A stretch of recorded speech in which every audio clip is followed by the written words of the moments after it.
Hey everyone, how's it going? I'm Casey Martin from Wine Country Pens and Wine Country Woodworks, and this is going to be a video of me making a ring blank out of Amboyna Burl that you're seeing right there and Alumilite resin. What's going to be really cool about this blank is it's also going to be glow in the dark. As you can see, the glow in the dark powder right there. I just got it off of Amazon if anybody's curious. What's really also cool about this blank is who it's going to. It's going to this guy named Andrew from Stoic Forge.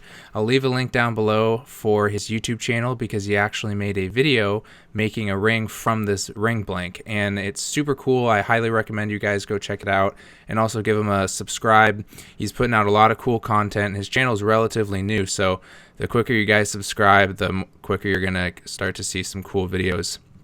He makes a lot of cool rings out of different types of metals and obviously hybrids like this as well, so go check him out if you guys are interested. I know he's also going to be making some knife videos as well from some other blanks I made. So back to this video, what's pretty cool, like I said, about the glow in the dark is how cool it looks when I end up doing swirls with it. I end up doing a blue and a white, and as you see me split them up right now, the resin into two different colors. For anybody who's new to my channel, the resin I'm using is Alumilite. It's a part A and a part B resin that's mixed by weight, so that's what I was just doing, and I don't worry too much about incorporating bubbles as I stir because I end up putting it under pressure. So I'm using white Alumilite dye and blue Alumilite dye, and then I'm also using interference blue Pearl-Ex, and then I also put the glow in the dark powder in the blue as well. I definitely should have used more glow in the dark powder. This was actually my first time using glow in the dark powder.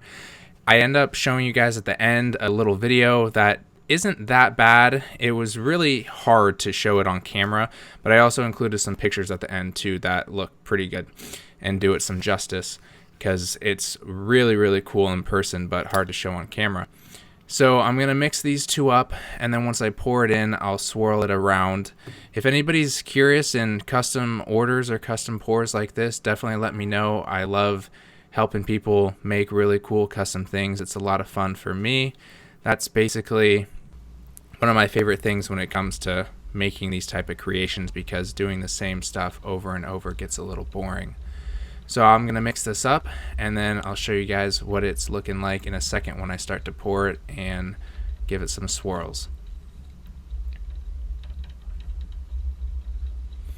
One other thing I wanted to mention that you guys might have been able to see right there or in the next GoPro shot is I actually, in order to get the right size that Andrew requested for this, I cut a piece of HDPE the exact length of the sides on my mold, and then all I had to do to hold it in place was actually just the friction from re-putting or screwing the screws back in, and it gave it plenty enough friction, and I could just measure out exactly how I wanted. So that might help some other people who make molds and might want to do a custom mold size but not want to make a new mold. That was a little trick that I found out, so I hope that might help somebody.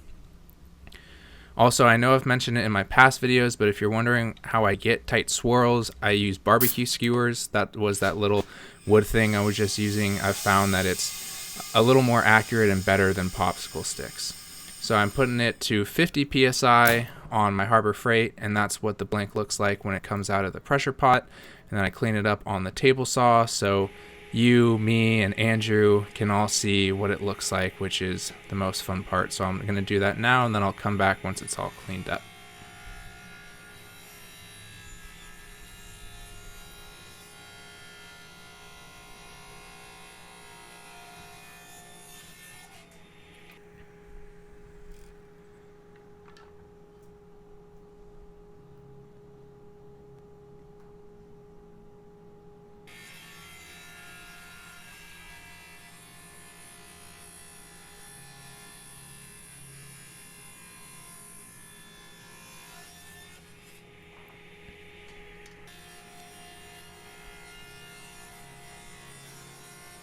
So I'm just finishing cleaning it up now, and now you guys get to see all four beautiful sides of this blank.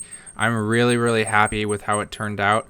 Since the blue was where I put the glow in the dark powder, You can definitely see in a second in the video, I'm about to turn off the lights, it definitely glows the most on this side right here, because that's where the most blue is, and it's hard to see in a video on the swirls, so I showed a picture for you guys. That's it right there. Like I said, it's so hard to show it on camera, but I really hope you guys enjoyed this video. Subscribe if you haven't, like the video if you liked it, and I'll see you guys in the next one. Thanks for watching.